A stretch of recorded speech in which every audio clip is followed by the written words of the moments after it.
Hello दोस्तों, आप सभी का स्टडी विद कॉन्सेप्ट चैनल पर बहुत बहुत स्वागत है।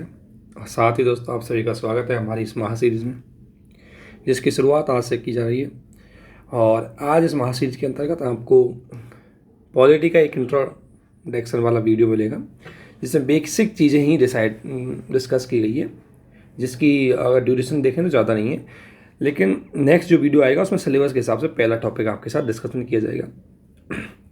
इसके बाद दोस्तों इसमें एक हिस्ट्री का वीडियो आपको मिलेगा और एक वीडियो आज आपके जो विजन की मैगजीन है उसका भी आपको दिया जाएगा।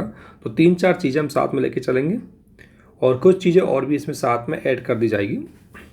तो दोस्तों आज सबसे पहले जो स्टूडेंट जो 2023 की एग्ज़ाम देना चाहते हैं यूपीएससी या यूपीपीसीएस की, जिनकी डेट फिक्स होती है, बाकी आरपीएससी वगैरह जो एग्ज़ाम है उनकी डेट थोड़ा सा डाउट में रहती है, इसलिए उनकी डेट अभी फिक्स नहीं है।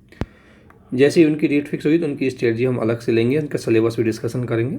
लेकिन अभी यूपीएससी और यूपीपीसीएस इन दोनों के एग्ज़ाम जो कि नेक्स्ट ईयर लगभग मई के में हैं। यूपीएससी के एग्ज़ाम की अगर मैं बात करूँ तो 28 मई को एग्ज़ाम कंडक्ट होगी प्रीलिम्स की। तो दोस्तों आज 1 सितंबर है और 28 मई, 1 सितंबर से 28 मई की अगर मैं बात करूँ तो लगभग आपके पास 9 महीने का टाइम हो जाता है। लगभग आपके पास 9 मंथ का टाइम बच रहा है।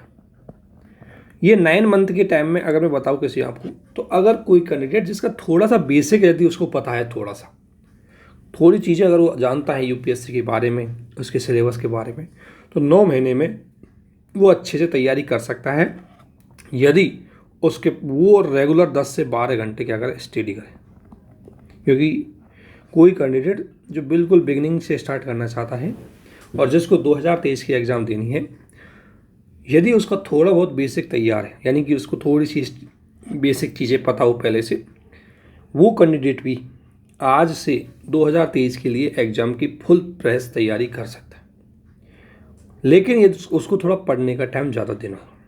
तो दोस्तों 2023 तक के लिए छोटा सा आपके साथ एक टाइम टेबल सेट किया जा रहा है कि इस तरीके से फॉलो करना चाहिए, इन चीज़ों को आपको इन टाइम पर ख़त्म कर देना चाहिए, ताकि आप बेहतर तरीके से उसको पूरा बेहतर तरीके से एक टाइम को फिक्स करते हुए आप इस एग्ज़ाम की अपनी रणनीति को सही कर सकते हैं। दोस्तों इसमें जो सबसे बड़ी बात है कि आपके पास जो 9 महीने का, जो 9 मंथ का जो टाइम है, इसमें अगर रेगुलर आपकी स्टडी कंटिन्यू बनी रही, हो सकता है बीच में 1-2 दिन का ब्रेक चल जाता है, लेकिन ये आपसे रिक्वेस्ट है कि ब्रेक लंबा ना दें, क्योंकि ब्रेक अगर बढ़ा देंगे तो आपकी पढ़ाई को बहुत बड़ा नुकसान पहुंचाएगा। इसलिए सबसे महत्वपूर्ण है कि कंटिन्यूटी इसमें एक इम्पॉर्टेंट पार्ट रहेगी। इसके अंतर्गत जो 9 महीने का आपको टाइम है, इसको हम बाइफरकेट करेंगे और लास्ट के 15 दिन जो प्री की एग्ज़ाम के लिए होते हैं, उन एग्ज़ाम हमें बेसिकली कोई स्टडी नहीं करनी है। जो लास्ट के 15 दिन होंगे आपके 15 मई के बाद आपको कोई भी स्टडी नहीं करनी है। उस टाइम आपको केवल बेसिक फैक्टों का रिवीजन करना है और थोड़े बहुत कुछ क्वेश्चनों का प्रैक्टिस करना है और थोड़ा आराम करना है, अपने माइंड को आराम देना है। सबसे बड़ी गलती जो एग्ज़ाम देने से पहले स्टूडेंट करते हैं, उसका मेन कारण है कि पहले तो वो हो सकता है थोड़ा डील पकड़ लिया, पहले भी पढ़ते आ रहे हैं, बट एग्ज़ाम के 2 दिन पहले, 5 दिन पहले बहुत ज़्यादा पढ़ते हैं, बहुत ज़्यादा प्रेशर लेते हैं। इसका नेगेटिव इम्पैक्ट एग्ज़ाम हॉल में जाके पड़ता है। इसलिए दोस्तों आप कोशिश करो कि आपके सिलेबस को 15 मई तक रिवीजन के साथ, प्रैक्टिस के साथ अच्छे से समाप्त कर दो। उसके बाद नेक्स्ट 1 या 2 वीक आपको रिलैक्स होकर पढ़ना है, थोड़ा बहुत पढ़ना है, थोड़ा बहुत एंजॉय करना है, एंजॉय इन द सेंस मतलब रिलैक्स करना है और रिवीजन करना है। तो लास्ट 15 दिन या लास्ट 10 दिन आपकी पढ़ाई के लिए कोई भी चीज़ पेंडिंग मत रखना। हो सकता है कोई चीज़ आई है तो उसको रिवीजन कर सकते हैं, थोड़ा कोई नई चीज़ है तो उसको ऐड कर सकते हैं, बट ऐसा नहीं कि एक प्रॉपर उसको पढ़ाई को कंटिन्यू रखें। लास्ट वीक में आपको थोड़ा सा रिलैक्स होना बहुत ज़रूरी है, क्योंकि उससे आपका माइंड सही रहेगा और एग्जाम हॉल में उसका सकारात्मक प्रभाव देखने को मिलेगा। तो यदि इसकी स्टडी के पूरे टाइम टेबल को देखें तो कोई बंदा जो 0 से तैयारी कर रहा है, मान लेते हैं कि कुछ ऐसे भी होंगे जिन्होंने आज से तैयारी करना चाहते हैं, लेकिन जो 0 से तैयारी करना चाहता है उससे मेरा निवेदन है कि कम से कम 10-12 घंटे अगर टाइम देगा मिनिमम रेगुलर अपनी स्टडी को, तब जाकर के सिलेबस कवर कर पाएगा। ये भी ध्यान रखना। और अच्छी तैयारी से ही यदि कोई एग्ज़ाम दे तभी अच्छा आनंद आएगा। और एग्ज़ाम हमेशा आपको देनी चाहिए जब आपकी तैयारी मेंस की अच्छे से हो। बिना मेंस की तैयारी के यदि आप एग्ज़ाम दे रहे हैं तो हो सकता है कि आप प्री अच्छे से पास करके चले जाएं, लेकिन दोस्तों यूपीएससी या किसी भी एग्ज़ाम की जो मेंस है वो इतनी आसान नहीं है कि उसको 2 महीने पढ़ के आप निकाल जाए। उसके लिए आपको पहले से ही सिलेबस कंप्लीट होना चाहिए, रिवीजन होना चाहिए, आंसर राइटिंग होनी चाहिए, ऐसे राइटिंग होनी चाहिए, उनकी प्रैक्टिस होनी चाहिए, तब जाके आप कर पाएंगे। लेकिन यदि कोई दोस्त जीरो से स्टार्ट कर सकता है, आज भी स्टार्ट कर सकता है, परंतु उसको 10 से 12 घंटे रेगुलर स्टडी करनी पड़ेगी, टू द पॉइंट और टू द स्ट्रेटजिक। अगर कोई स्टार्ट कर रहा है उसके लिए एक बात छोटी सी है कि उसको सबसे पहला उसका काम करना है सिलेबस, प्रीवियस ईयर के क्वेश्चन, इनको अच्छे से एनालिसिस करना है और एनसीईआर, इनको अच्छे से जब वो एनालिसिस करेंगे तो उनको पता लग जाएगा कि क्या पढ़ना है। इनको हम इसलिए कहते हैं क्या पढ़ना है और क्या छोड़ना है। तो दोस्तों उनको सबसे पहला काम ये करना है, जो बिल्कुल जीरो से स्टार्ट कर रहे हैं, वो सिलेबस, प्रीवियस ईयर के क्वेश्चन, इनको अच्छे से पढ़ें और फिर एनसीईआरटी की बेसिक किताब, जो जिन्होंने पहले बिल्कुल नहीं पढ़ी वो ज़्यादा एनसीईआरटी नहीं पढ़े, उनको 9 to 12 तक ही एनसीईआरटी पढ़नी है क्योंकि उनके पास ज़्यादा टाइम नहीं होगा। और जिन्होंने पहले से एनसीईआरटी पढ़ रखी है वो पूरी एनसीईआरटी पढ़ सकते हैं क्योंकि उनके पास पहले से ही उन्होंने हाईलाइटेड कर रखे होंगे, पहले से उन्होंने चीज़ें पढ़ रखी होंगी और वो पहले से उसको बहुत फास्टली पढ़ सकते हैं। लेकिन जो जीरो से है वो ज़्यादा एनसीईआरटी नहीं, 9 to 12 तक की एनसीईआरटी करें। लेकिन दोस्तों जो जीरो से कर रहे हैं उनके साथ एक कंडीशन ये है कि उनको ये तीनों काम सितंबर के 30 दिनों में कंप्लीट करना होगा, यानी कि 300 घंटे मिनिमम अगर वो स्टडी करेंगे सितंबर मंथ में, 300 आवर्स। तो बेसिकली अगर उसने सही ढंग से स्टडी की है, टू द पॉइंट स्टडी की है, तो डेफिनेटली वो इनको कर देगा 1 महीने के अंदर। तो जो जीरो से कर रहे हैं उनको 1 महीने के अंदर अंदर ये बुक्स खत्म करनी पड़ेगी, एनसीईआरटी, सिलेबस और प्रीवियस ईयर के क्वेश्चन। उसके बाद उनको नेक्स्ट प्रोसेस में आना है और नेक्स्ट प्रोसेस वो है जो नॉर्मल हमें सबको बताने वाला। तो दोस्तों जो सभी है जिनको हम स्टार्ट कर रहे हैं, हमारा भी जो सीरीज चल रही है, और या आप कहीं भी पढ़ रहे हैं, किसी भी जगह पढ़ रहे हैं या किसी भी तरीके से पढ़ रहे हैं, आपसे निवेदन है कि आप अच्छे से चीज़ें साथ में लेके चलें, क्योंकि आप अपनी तैयारी को अगर अच्छे से करना चाहते हैं तो सारी चीज़ें एक एक साथ में लेके चलें, वेट ना करें। सबसे ज़्यादा आप एनसीईआरटी साथ में लेके चलें। अगर आपने नहीं पढ़ा है तो साथ में ही पढ़ो। जैसे यदि कोई आप पॉलिटी पढ़ रहे हैं तो पॉलिटी की एनसीईआरटी साथ में पढ़ लो। जरूरी नहीं है कि आप पूरी एनसीईआरटी पढ़ो साथ में। पॉलिटी पढ़ रहे हैं, आप हिस्ट्री पढ़ रहे हैं, तो 2 सब्जेक्टों की एनसीईआरटी आप साथ में लेके चलो और उनको ज़्यादा टाइम नहीं लगता है। एनसीईआरटी अगर आपकी प्रैक्टिस, थोड़ी रीडिंग स्पीड अच्छी है, थोड़ी सी अंडरस्टैंडिंग अच्छी है, तो आप शुरू में हो सकता है टाइम लग जाए, लेकिन एक टाइम के बाद आप टाइम नहीं लगेगा। लेकिन दोस्तों ये एनसीईआरटी अच्छी तभी पढ़ पाएंगे जब, मैं पुनः वही बात बोल रहा हूँ, प्रीवियस ईयर के क्वेश्चन और सिलेबस, इन 2 चीज़ों को यदि आपने अच्छे से स्टडी किया है तभी आप क्या कर पाएंगे, अच्छे से इनको पढ़ पाएंगे। अब इन प्रीवियस ईयर के क्वेश्चन और सिलेबस को कैसे एनालिसिस करना है इसको भी थोड़ा सा आपको बता दिया जाएगा। इसके बाद दोस्तों आपको एनसीईआरटी और कंटिन्यू साथ में लेके चलना है। एनसीईआरटी, हमारे वीडियो, जो भी हम वीडियो करवाएंगे, क्योंकि हमारे वीडियो हो सकता है, एक तो हमारी कोशिश रहेगी कि हमको सिलेबस करवाया जाए, लेकिन यदि हम भी हमारे सिलेबस में पूरी तरह कुछ पॉइंट हम पे छूट गए या कुछ चीज़ हम पे रह गई, लेकिन उसके बावजूद भी हमारे वीडियो आपको एक गाइडेंस तो देंगे कि किसी भी टॉपिक को पढ़ते टाइम किस माइंड सेट से हमें पढ़ना चाहिए, क्या क्या चीज़ें ध्यान रखनी चाहिए, तो वो आपकी जो पढ़ाई है उसको थोड़ा होलिस्टिक करेंगे। इसके अलावा दोस्तों प्रैक्टिस, साथ में प्रैक्टिस करते चलो। एक टॉपिक पढ़ा और उसके प्रीवियस ईयर के क्वेश्चन देखें, वो करें। इसमें आपको कहेगा कि ज़्यादा टाइम नहीं लगेगा। कई बार क्या होता है कि पहले पढ़ते जाएंगे फिर आगे सोचेंगे प्रैक्टिस करनी। दोस्तों प्रैक्टिस करनी है, उसी टॉपिक के क्वेश्चनों की प्रैक्टिस करनी है, या जैसे भी हो, कोई भी टॉपिक का क्वेश्चन हो आप उसमें लिखो, जैसा लिखा है आप लिखने की प्रैक्टिस करो। क्योंकि आंसर राइटिंग यदि आप सीख गए ना तो आपकी आदत तैयार हो जाएगी। क्यों? क्योंकि पढ़ाई तो आप बहुत जल्दी कर सकते हो, किसी चीज़ की याद करना, इन्फॉर्मेशन लेना तो बहुत जल्दी कर सकते हो, लेकिन प्रैक्टिस सेट, जो प्रैक्टिस है आपकी, उसको इम्प्रूवमेंट करना थोड़ा सा टाइम लेता है। इसके अलावा दोस्तों डेली आंसर राइटिंग और ऐसे राइटिंग आपको साथ में करती चलनी है, इससे कि आपको कोई भी चीज़ बाद में पेंडिंग नहीं रहे। तो जो नया है या जो ये देख रहा है उसको ये सारी चीज़ें रेगुलरली फॉलो करनी है। हाँ, ये ज़रूरी है कि जो नया है उसको सितंबर में सिर्फ इतना ही काम कर सकता है, वो इससे ज़्यादा काम में नहीं हो सकता। तो जो बिल्कुल जीरो से पढ़ रहे हैं वो सितंबर तक इन चीज़ों पे फोकस करें, बस वो 1 महीने थोड़ा सा अपनी चीज़ों को ज़्यादा काम करें। और जो रेगुलर है वो रेगुलर है, उनको थोड़ा सा सारी चीज़ें साथ में लेके चलनी है। तो दोस्तों इस 8 मंथ में अगर हम हमारे हिसाब से हम देखें तो 8 महीने में हम लगभग आपके 120 से ज़्यादा क्वेश्चन हम सॉल्व करवा देंगे सारे सब्जेक्टों के, जिसमें हर पेपर के कम से कम 30 से 40 क्वेश्चन हो जाएंगे।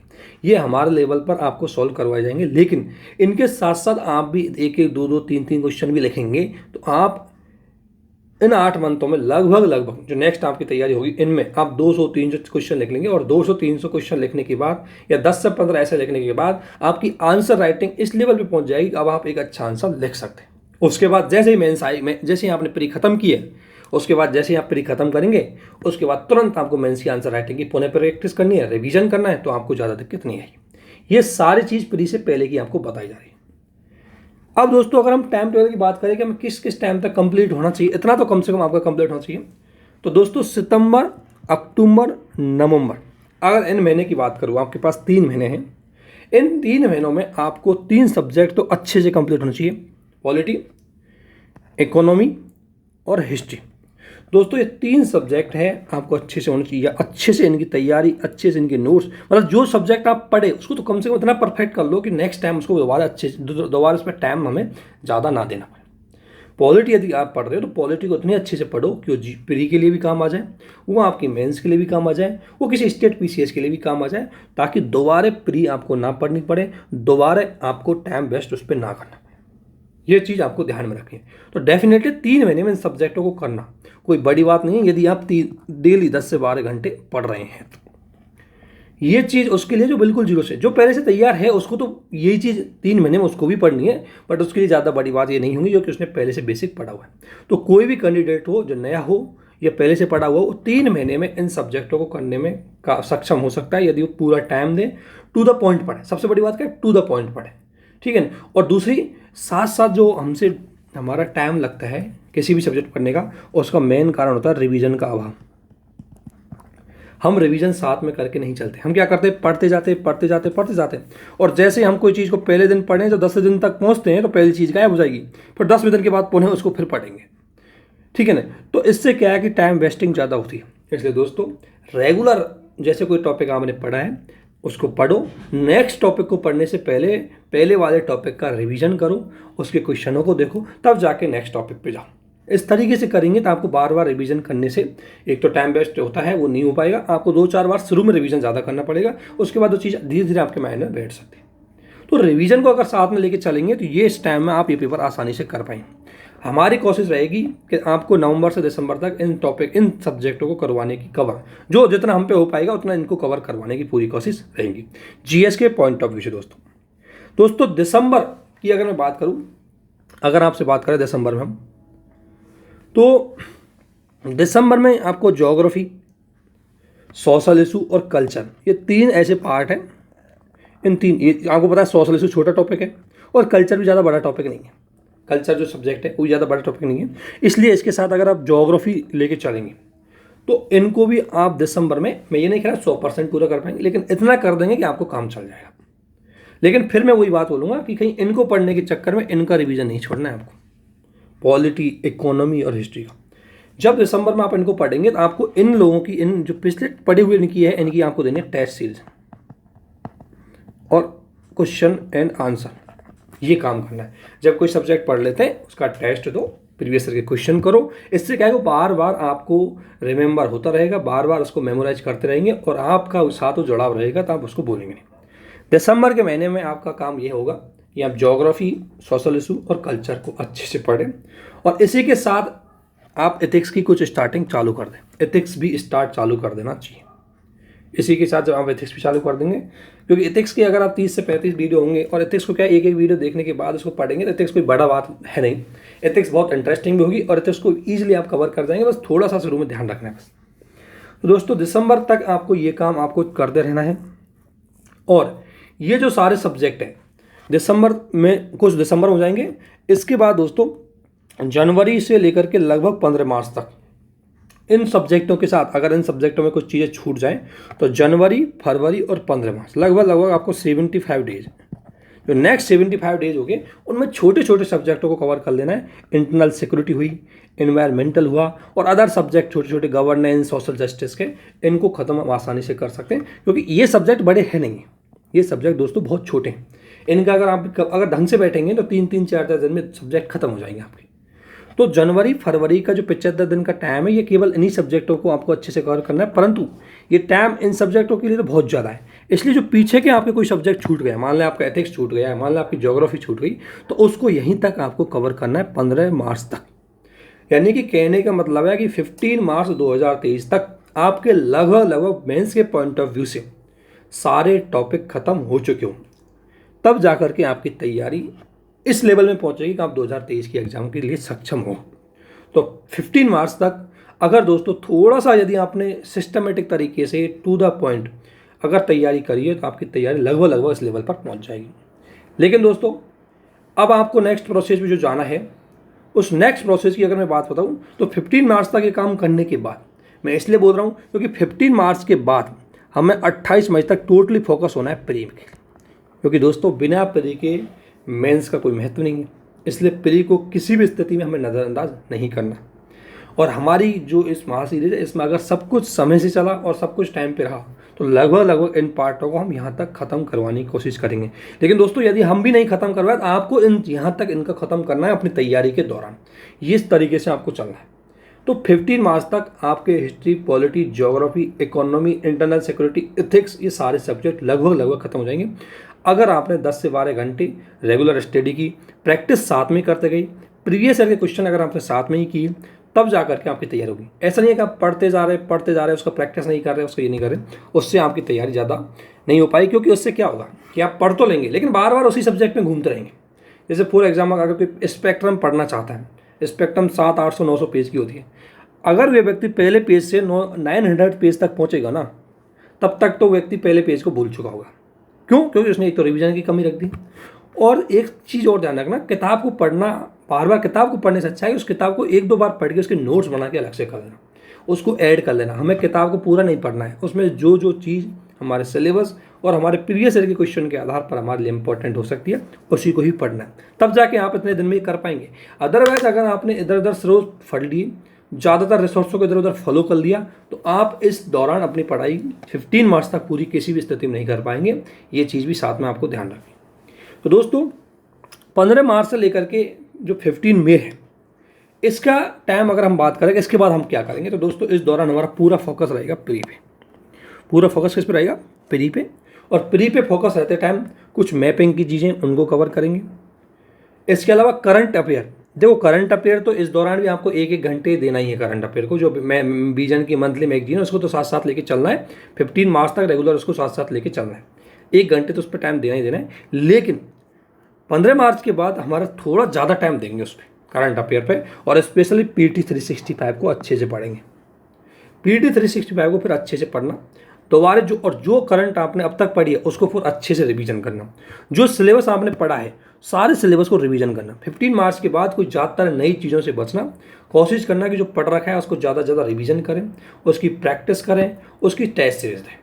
और उसके बाद आपको टेस्ट सीरीज देनी है। टेस्ट सीरीज तो क्या है कि इस तरीके से करना है हमें कि टेस्ट सीरीज को 2 पार्टों में बांटा है। 15 मार्च से पहले आपको टेस्ट सीरीज देनी है, लेकिन ये टेस्ट सीरीज आपकी सेक्शनली होगी। सेक्शनली का मतलब है जैसे आप हिस्ट्री कंप्लीट किए तो हिस्ट्री के टेस्ट दो, बार बार दो, उनकी प्रैक्टिस करो। पॉलिटी आपकी कंप्लीट हुई है तो पॉलिटी के टेस्ट दो। इकोनॉमी आपकी कंप्लीट हुई है तो इकोनॉमी के आपको टेस्ट दो।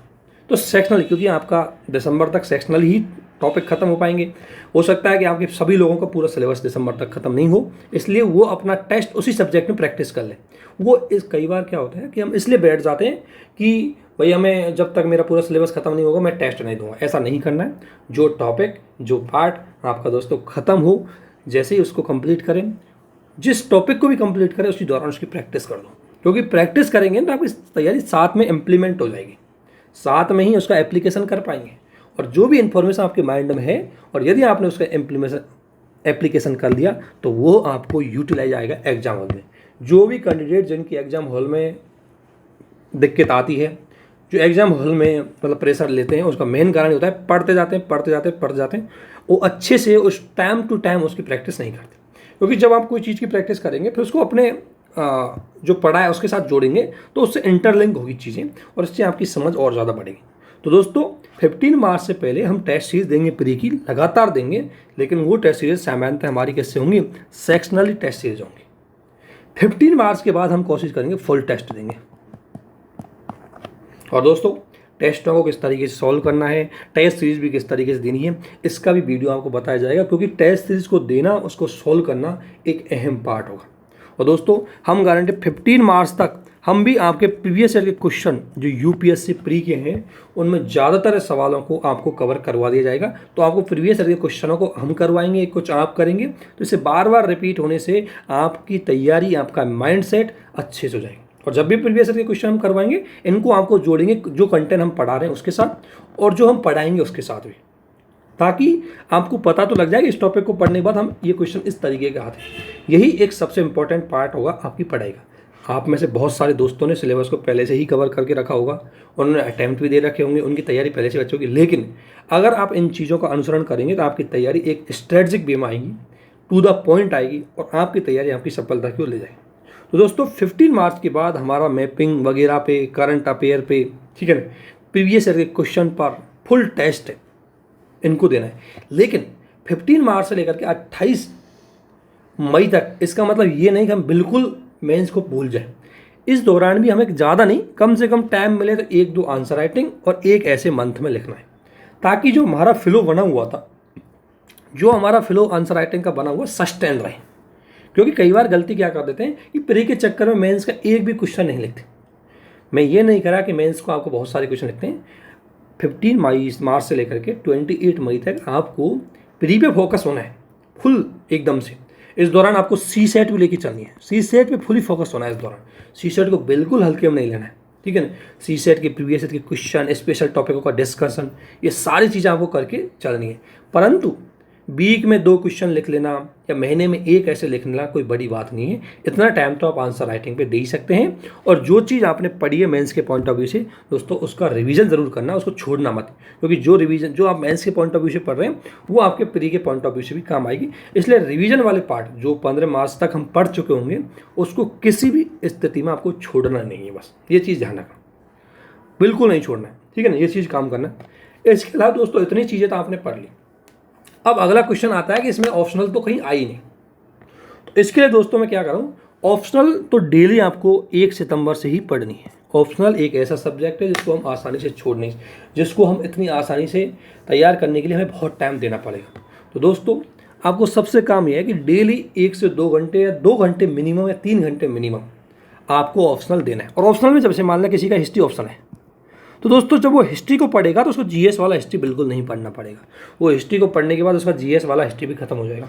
या पॉलिटी का कोई है तो उसने पॉलिटिकल साइंस पढ़ी है तो उसको पॉलिटी वाला पार्ट नहीं पढ़ना पड़ेगा। इसलिए जो यदि आपका ऑप्शनल अगर जीएस से जुड़ा हुआ है तो आपकी तैयारी के लिए और ज़्यादा अहम रोल निभा देगा, क्योंकि आपको एक टाइम जो जीएस में देना पड़ रहा था वो टाइम आप केवल ज़्यादा आप ऑप्शनल में दे पाएंगे। लेकिन यदि किसी का ऑप्शनल नहीं है जो जीएस से जुड़ा हो तो उसके लिए भी कोई बड़ी बात नहीं है, वो भी 2 से 3 घंटे, लेकिन ध्यान रखना 2 से 3 घंटे उसको रेगुलर ऑप्शनल को देना पड़ेगा, तब जाकर के लगभग 15 मार्च तक अच्छे से अपनी ऑप्शनल कंप्लीट कर पाएगा। क्योंकि ऑप्शनल बहुत बड़ा है, 2 पेपर है और अच्छी तैयारी इसमें होनी चाहिए। इसमें आपके खुद के नोट्स होंगे, इसमें आपका खुद बाद में रिवीजन करेंगे, इसमें आपके पास प्रीवियस ईयर के क्वेश्चन है जो भी उनको सॉल्व भी आप खुद करेंगे, ठीक है ना। तो 1 सितंबर से लेकर के 15 मार्च तक यदि आप 2-2 घंटे भी अगर आपके ऑप्शनल को देंगे तो ये बहुत ज़्यादा हो जाएंगे। इसमें आपकी ऑप्शनल 7 के साथ कंप्लीट हो जाएंगी। लेकिन ये ऑप्शनल के लिए आपको टाइम डेली देना है। और इसलिए दोस्तों मैंने आपकी पढ़ाई के लिए 10 से 12 घंटे का टाइम मांगा। कम से कम 12 घंटे आपकी स्टडी होगी तभी इतनी सारी चीज़ें आप कवर कर पाएंगे। अदरवाइज ये कवर करना इतना आसान भी नहीं है। बट हाँ, इनको क्या है कि जैसे जैसे आप कवर करेंगे, साथ में प्रैक्टिस करेंगे तो आपकी ईजिली ये चीज़ें कंप्लीट हो पाएगी। बस ये ध्यान रखना कि साथ में हम 2 सब्जेक्ट या 2 सब्जेक्ट जीएस के ले चलते हैं और एक ऑप्शनल को साथ में लेके चल सकते हैं और साथ में कुछ करंट पढ़ सकते हैं। ज़्यादा नहीं कि एक साथ ही 5-5 सब्जेक्ट लेके चलते हैं, वो ज़्यादा नहीं हो पाएगा। लेकिन जो सब्जेक्ट साथ में लेके चल रहे हैं उस सब्जेक्ट को उसी टाइम ख़त्म करना है, प्रीवियस ईयर के क्वेश्चन के साथ कुछ टेस्ट दे करके और कुछ आंसर राइटिंग करके ख़त्म करना है और उसका रिविज़न बचाना है। बस ये चीज़ आपको ज़रूर ध्यान रखनी है। और नोट्स आप कोशिश करो अपनी लैंग्वेज बनाओ, थोड़ा इतना ज़्यादा बड़ा भी नहीं, जितना शॉर्ट बना सको, जितनी सारी इन्फॉर्मेशन को उसको स्टोर कर सको उतना आपको करना है। तो दोस्तों इस तरीके से यदि आप करेंगे तो आपके हिसाब से देखो, अब 15 मार्च तक का शेड्यूल आपको बनाना है। मैंने आपको बता दिया कि इस महीने में इतनी सब्जेक्ट आपको खत्म करके चलनी चाहिए। इन 3 सब्जेक्टों को आप दिसंबर जनवरी तक खत्म करो, नवंबर दिसंबर तक खत्म करो। उसके बाद इथिक्स और ज्योग्राफी को आप 15 मार्च तक खत्म कर दो। तो इस तरीके से आप चीज़ें कवर करेंगे तो आपका सिलेबस एक सिस्टमेटिक वे में बन जाएगा। ये चीज़ आपको इसलिए बताई जा रही है क्योंकि कई बार ऐसा होता है कि हम पढ़ते जाते हैं, हमारा एक सब्जेक्ट खत्म होता है, दूसरा नहीं हो पाता, दूसरा होता है तो पहले को भूल जाते हैं। तो इसका रीज़न यही है कि आप एक तो थोड़ा सा उसको ढंग से नहीं पढ़े, या आपने उसके रिवीजन पे काम नहीं किया, या आपने थोड़ा सा उसकी प्रैक्टिस नहीं करी, तो इसकी वजह से उसका ज़्यादा यूज़ नहीं कर पाए। और दोस्तों जो भी अगर कोई पहली बात तो कोशिश करो कि बुक्स कुछ ही पढ़ना जो इंपॉर्टेंट है, और जो भी बुक पढ़ें उसके टू द पॉइंट उसको नोट्स बनाओ एक दो बार पढ़ने के बाद, क्योंकि पूरी बुक आप बार बार नहीं पढ़ पाएंगे। उसमें से जो इंपॉर्टेंट चीज़ है अपने लैंग्वेज में लिखो, फैक्टों को लिखो, उसका कॉन्सेप्ट लिखो, उसका अंडरस्टैंडिंग बढ़ाओ और उसको फिर प्रैक्टिस में लाओ। तो ये चीज़ आपको करनी है। तो ये तो एक छोटा सा टाइम टेबल एक आप इस तरीके से अपना बनाओ। आपको बताया गया है कि इन चीज़ों को आपको ध्यान में रखना है, कैसे कैसे आपको चीज़ें करनी है। बाकी कई लोगों का हो सकता है आपको वीकली टाइम टेबल मिल जाए कैसे ऐसे करना है। देखो वीकली या वो टाइम टेबल बनाना खुद अपने लेवल पे बनाओ। हर किसी की हो सकता है, मैंने किसी को हिस्ट्री बता दी, हो सकता है पहले कोई ज्योग्राफी पढ़ना चाहता हूँ तो अपने हिसाब से ज्योग्राफी पहले कर लो। तो मेरा कहने का मतलब है कि आपको 15 मार्च तक लगभग सिलेबस को कंप्लीट कर देना चाहिए। ठीक है ना दोस्तों। इसी के साथ दोस्तों अगला हमारे पास जो चीज़ें आती है कि आखिरकार कोई पढ़ना चाहे तो क्या रिसोर्सेज फॉलो करने हैं। तो दोस्तों रिसोर्सों की बहुत जो बात करते हैं हम फॉलो करने की, उसमें सबसे इम्पोर्टेंट जो रिसोर्सेज आपके लिए होंगे, एक होगी आपकी एनसीईआरटी। अगर किसी ने पहले से पढ़ रखा है अच्छी बात है। एनसीईआरटी का यूज हमें केवल एक असिस्टेंट उनको पढ़ना है टॉपिक वाइज, जो टॉपिक आपके सिलेबस में है, जो टॉपिक आपके प्रीवियस ईयर में क्वेश्चन पूछा गया है। तो सबसे पहले अगर बात करूँ जो इंपॉर्टेंट एनसीईआरटी होंगी 6 to 12 की एनसीईआरटी, जो पहले से आप लोगों ने पढ़ रखी होंगी।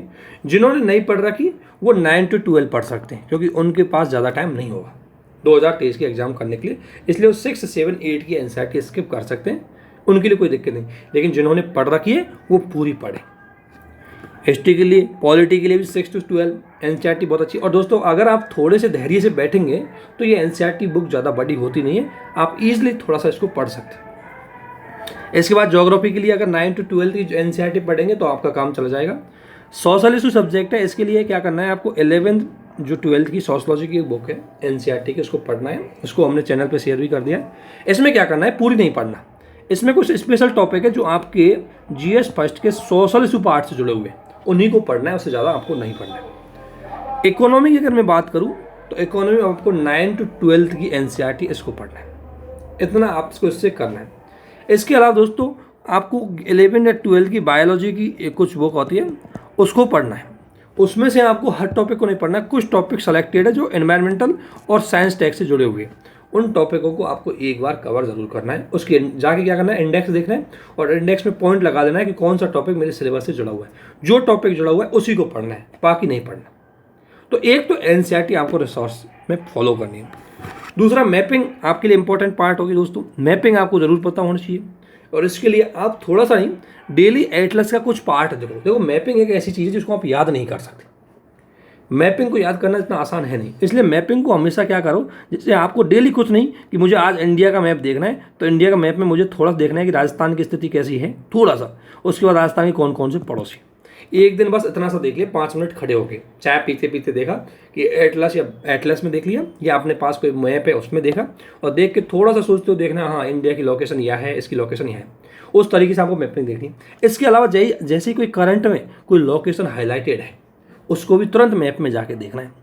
ठीक है ना। तो जब मैप में आप उस चीज़ को देखेंगे तो आपके माइंड में सेट हो जाएगी, उसके बाद वो अपने आप को लोकेशन का पता लग जाएगा कि लोकेशन कहाँ पर है। ऐसे ही कोई रिवर्स आ रही है, कोई रिवर के बारे में पढ़ना है तो उसको मैप में देखो कैसे जा रही है, कहाँ कहाँ पे जा रही है, कहाँ जाके गिरती है, कहाँ से ओरिजिन होता है, तब जाके आपकी ज्योग्राफी का पार्ट ही कवर हो जाएगा। और ये चीज़ें आपके प्री में 4-5 क्वेश्चन जो आपके मैपिंग से जुड़े हुए आते हैं, कोई लोकेशन से जुड़े हुए आते हैं, उनको आप हल कर पाएंगे। और इसके साथ साथ जब आप मेंस के आंसर राइटिंग करेंगे तो भी आप अपने उस पॉइंट को लिखने के लिए, उसको मैप में शो करने के लिए आप अच्छे से काम कर पाएंगे। इसके अलावा आपको अगला काम करना है क्लास नोट्स।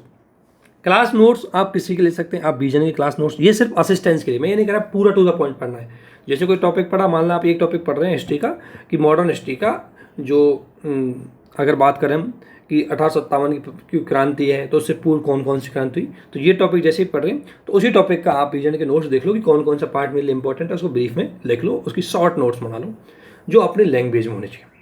या दृष्टि के नोट्स भी फॉलो कर सकते हो, ठीक है। और बाकी हमारे नोट्स भी आपको दिए जाएंगे तो आप उनकी भी सहायता ले सकते हैं। तो नोट्स आपको, एक क्लास नोट्स आपको होना चाहिए। करंट अफेयर के लिए दोस्तों हमारा फोकस रहेगा, आप एक तो बीजन की मंथली मैगजीन जो हम आपको करवाएंगे, कोशिश की जाएगी करवाने की, तो इसलिए ज़्यादा इसमें टाइम वेस्ट करने से अच्छा है कि आप स्टैटिक्स पार्ट को अपनी तरफ से कंप्लीट कर लें। ये मैगजीन हम करवाएंगे, और नहीं भी करवाया मैगजीन तो आप बाद में भी इसको दिसंबर से कर सकते हैं। अभी जनवरी सितंबर, अक्टूबर, नवंबर तक फुल फोकस करो कि जिसका स्टैटिक पार्ट नहीं हुआ है वो पूरे स्टैटिक पार्ट को अच्छी तरीके से कंप्लीट करने की कोशिश करें, जो भी टॉपिक आप कर सकते हैं।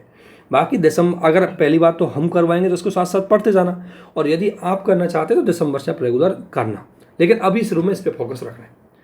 थोड़ा थोड़ा अखबार वगैरह अगर याद टाइम है किसी के पास, जो ज़्यादा पहले जिस लोगों ने पहले पढ़ रखा है वो पढ़ सकते हैं, अदरवाइज जो न्यू है जिनके पास ज़्यादा टाइम नहीं उनको अखबार पढ़ने की कोई ज़रूरत नहीं है। बाग में प्री से पहले प्री 365 और मेंस से पहले मेंस की प्री 365, ये आपकी बहुत सारी जो इन्फॉर्मेशन है, बहुत सारी करंट है वो कवर कर लेते हैं। मैं ये नहीं कह रहा कि दोस्तों 100% कवर करेंगे, लेकिन ये गारंटी है कि इतना कवर कर लेंगे यदि आपने इनका यूज किया तो डेफिनेटली आप एग्जाम में पास हो जाएंगे, अच्छी तरीके से पास होंगे। इसके अलावा दोस्तों योजना और कुरुक्षेत्र जो मंथली आती है, इनको क्या होता है कि 40-45 पेज की होती है, लेकिन इनको पढ़ने का एक तरीका आना चाहिए कि इनको आप 1 से 2 पेज में इनको समरी करके रख दें, क्योंकि इनका मुख्य काम होता है, हम इनको फैक्ट के लिए पढ़ते हैं, मुख्य रूप से फैक्ट और कुछ निष्कर्ष देने के लिए, सुझाव देने के लिए, इनके लिए हम इसको पढ़ते हैं। तो उसमें अगर आपने 1 महीने की मैं आपको बता दूंगा, उसके बाद आप अपने आप उसको बता दें कौन से पॉइंट पढ़ने कौन से छोड़ने। इसके अलावा डेली करंट अफेयर, अगर आप कोई पढ़ रहे हैं डेली करंट अफेयर, कोई फॉलो कर रहा है जिसके पास समय है, तो वो डेली करंट अफेयर या तो विजन की फॉलो कर सकता है या दृष्टि की फॉलो कर सकता है। अगर कोई इनसाइट की कर सकता है इंग्लिश में तो इनसाइट की कर सकता है। तो ये इतने बेसिक रिसोर्सेज आपको करंट अफेयर के लिए यूज करने, ज़्यादा से ज़्यादा नहीं जाना कि और भी चीज़ पढ़े, डाउन टू अर्थ वगैरह। इसके साथ साथ बजट और इकोनॉमिक सर्वे तो आप पढ़ेंगे, ये तो उस टाइम आएंगे जब, ये तो उस समय आपको बता दी जाएंगे। बजट एंड इकोनॉमिक सर्वे तो ये आपको इग्नोर नहीं करने। अब आती है कि थोड़ी सी कुछ स्टैंडर्ड बुक को भी हमें फॉलो करनी है चाहिए। ये स्टैंडर्ड बुक में ऐसे कहूँगा कि इनको ऐसा नहीं कि आप पूरे पेज को बार बार रट जाओ, याद कर लो। इससे अच्छा है कि आप इनमें से जो चीज़ आपके काम की उसको निकाल के अपने नोट्सों में लिख लो। जैसे मॉडर्न हिस्ट्री के लिए अगर बात करूँ तो स्पेक्ट्रम बहुत बड़ी बुक है, बार बार अगर इसका रिवीजन करने लगे, कई लोग कहते हैं ना, आपने सुना होगा 30 बार 35 बार उसको पढ़ा है, उससे अच्छा है दोस्तों 1-2 बार पढ़ के उसको अपने लैंग्वेज में नोट्स बना लो, सारे फैक्टों को लिख लो, सारे पॉइंटों को लिख लो, ताकि उसको बार बार नहीं जाना पड़े। लेकिन नोट्स इस तरीके से बनाओ कोई चीज़ छूटनी भी नहीं चाहिए। और एक आप सतीश चंद्रा की भी बुक यूज कर सकते हो मॉडर्न हिस्ट्री में, ठीक है ना। इन 2 बुकों में से किसी भी एक बुक को फॉलो कर सकते हो, ये बुक आपके लिए बढ़िया हेल्पफुल रहेगी, इनसे इन्फॉर्मेशन आपको मिल जाएगी, तो आपकी पढ़ाई और अच्छी हो जाएगी। कल्चर के लिए सबको पता है, आप नितिन सिंघानिया की कल्चर की बुक है, उसको फॉलो करके कुछ नोट्स आप उससे तैयार कर सकते हैं, वो नोट्स में आपकी सहायता कर सकते हैं टॉपिक वाइज। पॉलिटी की अगर मैं बात करूँ तो पॉलिटी लक्ष्मीकांत तो है, लेकिन दोस्तों एक राजेश मिश्रा सर की भी बुक आती है, उसकी एक चीज़ खास बात देखना कि उसकी बहुत समरी में उसको लिखा गया है। हो सकता है लक्ष्मीकांत की तुलना में उसमें फैक्ट थोड़े कम हो, लेकिन कॉन्सेप्ट बहुत अच्छे से क्लियर हो जाएगा आपका। ये मेंस के लिए भी बहुत इंपॉर्टेंट है, और यदि आप इसको थोड़ा सा समझदारी के साथ करेंगे तो आपकी प्री की कोई भी इन्फॉर्मेशन इसमें नहीं बचेगी, क्योंकि इसमें हर टॉपिक के बाद आपको फैक्ट भी दिए गए हैं। तो आप इस बुक को ज़रूर पढ़ें। और एक लक्ष्मीकांत के बारे में आप सभी को पता है, इसको आप पढ़ें, लेकिन लक्ष्मीकांत की बुक प्री के लिए ज़्यादा इंपॉर्टेंट रहेगी, मेंस में आपको ज़्यादा देर तक सस्टेन नहीं रख पाएगी। मेंस के लिए आपको ये चीज़ बहुत ज़्यादा इंपॉर्टेंट रहेगी। इस बुक को आप एक बार देख सकते हैं आप खुद, उसके बाद इसको आप खरीद सकते हैं। तो ये बुक आपको पॉलिटी में काम चला देंगे। ऐसे तो बुक बहुत आती है पॉलिटी की, सुभाष कश्यप की आती है, ठीक है ना, तो सुभाष कश्यप की बुक भी आती है पॉलिटी की, आप चाहो तो उसको पढ़ सकते हैं अगर किसी के पास टाइम है तो, अदरवाइज इन दोनों से भी पढ़ के आप काम चला सकते हैं। इसके अलावा IR की मैं बात करूँ तो IR की सर ज़्यादा नहीं करनी है आपको। IR की सिर्फ कॉन्सेप्ट समझने के लिए राजेश मिश्रा सर की एक बुक आती है विदेश नीति को लेकर के, उससे आपकी GS का IR का काम चल जाएगा। GS की IR का वहाँ से आप काम चल जाएगा। उसमें IR से जुड़ी हुई सारी टर्मिनोलॉजी दी गई है, उसमें कैसे आगे मतलब मुख्य रूप से भारत की विदेश नीति अलग अलग देशों के साथ कैसे रही, और भारतीय विदेश नीति में और क्या चीज़ें कर सकते हैं, वो वहाँ से काफ़ी टॉपिक आपके सिलेबस के कवर किए गए। इसके अलावा दोस्तों ज्योग्राफी के लिए माजिद हुसैन की एक बुक है, इसको पढ़ सकते हैं, इसकी सहायता ले सकते हैं, ये आपके लिए काफ़ी इम्पोर्टेंट रहेगी। और अगर बात करूं मैं इकोनॉमी के लिए श्रीराम रंगरम की बुक है, श्रीराम रंगगम मैंने श्रीराम श्री रंगगम इसका नाम है, सॉरी। इकोनॉमी के लिए श्रीराम श्री रंगम की बुक है, बढ़िया है। इसको बहुत अच्छी तरीके से इसमें करंट टू द अपडेट, इसमें 2022 तक की करंट है उसको भी लिया गया है, बेसिक कॉन्सेप्ट को भी लिया गया है, एग्रीकल्चर को मेंस के पॉइंट ऑफ व्यू से अच्छे से कवर किया गया है, बढ़िया बुक है, इसको एक बार आप देख सकते हैं। तो ये बुक भी आपके लिए इकोनॉमी के लिए बहुत हेल्पफुल रहेगी। एनवायरमेंटल के लिए देखो, अगर कोई शंकर IAS के नोट्स पढ़ सकता है तो वो तो बहुत बढ़िया बात है, लेकिन वो इंग्लिश में। लेकिन यदि शंकर IAS के नोट्स आप नहीं पढ़ें तो दृष्टि पब्लिकेशन की जो बुक को निकालते हैं, दृष्टि की एनवायरमेंटल की बुक है, उसको पढ़ लेना, वो आपको अच्छे से काम करवा देगी, उससे आपका अच्छा सा काम चल जाएगा। अगर दोस्तों एथिक्स की बात करें तो लेक्सिकन की बुक है, इसको बिल्कुल अगर किसी ने एथिक्स कुछ नहीं पढ़ा इसको ज़रूर पढ़ें। बहुत बेसिक से आपको समझाया गया है, बहुत बेसिक से आपको एग्जाम्पल दिए गए हैं, बहुत अच्छी से चीज़ें कवर की गई है। तो ये बुक आपकी लेक्सिकन की जो बुक है दोस्तों, ये एथिक्स के लिए काफ़ी कारगर सिद्ध हो सकती है। बाकी आप कोई नोट्स भी फॉलो कर सकते हैं इसमें, लेकिन बुक की अगर बात करें तो लेक्सिकन की बुक है, हिंदी में वो आती है और इंग्लिश मीडियम में आती है। इसके अलावा दोस्तों एक इंटरनल सिक्योरिटी की बुक आती है।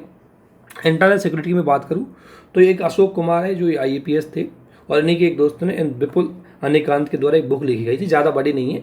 इस बुक को बहुत अच्छी तरीके से इन्होंने इंटरनल सिक्योरिटी को कवर किया है, तो आप यहाँ से इंटरनल सिक्योरिटी की बुक है वो कवर कर सकते हैं। इसके अलावा दोस्तों साइंस टेक के लिए भी एक स्पेक्ट्रम आती है। इस साइंस टेक की स्पेक्ट्रम भी बहुत बड़ी होगी जब इसको आप खरीद के लाएंगे। इसमें क्या है कि जो आपके कुछ सेलेक्टेड टॉपिक है उन्हीं को पढ़ना है, पूरी बुक को आपको नहीं तो पढ़ने की जरूरत है, ना उसको नोट्स बनाने की जरूरत है। आप उसमें से सेलेक्टेड टॉपिक है उन्हीं को पढ़ना है। दोस्तों बुकों की एक ध्यान रखना, वो कोई भी बुक जब आप बनाई जाती है तो उस बुक को ऐसा नहीं केवल एक एग्जाम के पॉइंट ऑफ व्यू से बनाया जाता है, वो एग्जाम में सारी चीज़ों को शामिल किया जाता है। जैसे कोई बुक है पॉलिटी की तो उसको स्टेट PCS, उसको UPSC, इसके अलावा उसको हो सकता है कोई और एग्जाम के लिए भी इसको किया गया है। तो आपको यह है कि उस बुक को पढ़ते टाइम ये चीज़ ध्यान रखनी चाहिए कि मुझे कौन सी चीज़ मेरे सिलेबस के लिए इंपॉर्टेंट है उसी को पढ़ना है, पूरी बुक को पढ़ने की कोई ज़रूरत नहीं। यही सबसे बड़ी गलती क्या होती है, पढ़ते जाते हैं, हर बुक को पढ़ते जाते हैं, तो उस तरीके से हम ये चीज़ें कर दें। तो दोस्तों ये छोटा सा एक आपको इंट्रोडक्शन किस तरीके से आपको 2023 की तैयारी करनी है उस पर ध्यान रखना है। यदि कोई बहुत से कैंडिडेट भी ऐसे हैं जो 2024 में एग्जाम देना चाहते हैं, उनके लिए थोड़ा टाइम टेबल का शेड्यूल एकदम अलग रहेगा, तो वो हम नेक्स्ट वीडियो में कभी डिस्कशन करेंगे। अभी 2023 वाले जो एग्जाम देना चाहते हैं स्टेट PCS की, UPSC की, उनके लिए इस तरीके की चीज़ें का थोड़ा सा टाइम बाउंडिंग उनको करना है, थोड़ा सा टाइम को एक फिक्स वे में करना है, तभी जा करके वो इन चीज़ों को अच्छे से कर पाएंगे। इसलिए आप सभी से निवेदन है कि अच्छे से अपनी तैयारी को इस तरीके से करें। आप सभी को आपके इस एग्जाम के लिए बहुत बहुत शुभकामनाएं, और आशा है कि निश्चित रूप से आपको इसमें रिजल्ट मिलेगा। पर ध्यान रखना कंडीशन और सुन लो लास्ट में कि बाद में बोले कि सर ने टाइम टेबल तो बना दिया लेकिन हमारा तो कुछ हुआ नहीं। कंडीशंस क्या है कि दोस्तों ये वही व्यक्ति जो इसको टाइम देंगे 10 से 12 घंटे वो इसको फॉलो कर सकते हैं। नॉर्मल 5 घंटे में जो जीरो से है वो तो फॉलो नहीं कर पाएगा। हाँ, वो कैंडिडेट इसको 5 से 6 घंटे की स्टडी फॉलो कर पाएगा जो पहले से तैयार है इन चीज़ों के लिए, जिसने पहले से अपनी सारी चीज़ें तैयार कर रखी है, NCERT पढ़ रखी है, नोट्स भी अपने बना रखे, तो उसको इसको पूरा करने में कोई इशू नहीं आएगा। लेकिन जिसका सिलेबस कवर नहीं है उसको कम से कम 10 से 12 घंटे की स्टडी का टाइम देना ही पड़े, पहली कंडीशन है। दूसरी कंडीशन है दोस्तों कंटिन्यूटी। इसमें यह है कि ऐसा नहीं कि आप 5 दिन पढ़ लिए, 5 दिन रिश्तेदारी में घूम लिए या 5 दिन दोस्तों के साथ घूम लिए, वो कैंडिडेट इसको नहीं कर पाएगा। वही कैंडिडेट इस सिचुएशन में पूरा कर पाएगा अपना सिलेबस जो कंटिन्यू स्टडी कर रहा है। हो सकता है संडे के दिन वो ब्रेक मार ले, लेकिन उसकी स्टडी कंटिन्यू है। इसके अलावा नेक्स्ट रिवीजन, इसको वो कैंडिडेट ही पूरा कर पाएगा जो कैंडिडेट रिवीजन कर रहा है to the point, time to time. और एक लिमिटेड रिसोर्सेज, जो कैंडिडेट लिमिटेड रिसोर्सों को फॉलो कर रहा है और उन्हीं को प्रैक्टिस कर रहा है, वही सिलेबस को कवर कर पाएंगे। नहीं तो मार्केट में हर दिन नई बुक आती है, हर दिन नए नोट्स आते हैं, हर दिन नया यूट्यूब आता है, तो अगर आप इतनी चीज़ों में घूमते रहेंगे तो कभी सिलेबस आपको खत्म होने वाला है नहीं। इसके अलावा वो कर पाएगा जिससे साथ साथ में प्रीवियस ईयर के क्वेश्चन करते हुए चलना है, वो बाद में पेंडेंसी उनको बिल्कुल नहीं रखनी है। इसके अलावा उसको ऐसे राइटिंग की चीज़ें हैं वो साथ साथ में करते हुए चलनी है। वो candidate he in time table को फॉलो कर पाएंगे और वही कैंडिडेट 2023 की एग्जाम में अच्छे से सफल हो पाएंगे। अदरवाइज तैयारी बहुत करेंगे लेकिन ये सारी चीज़ें हर किसी के फॉलो करने की बस की बात है नहीं है। जो करता है उसको अंततः सफलता मिल जाती है। तो इसी के साथ दोस्तों आप बने रहिए हमारे साथ। आज से हमारे सीरीज़ में आपका बहुत बहुत स्वागत है। ये सीरीज़ आपके लिए बहुत हेल्पफुल रहेगी और आप सभी को बहुत बहुत धन्यवाद। Thank you.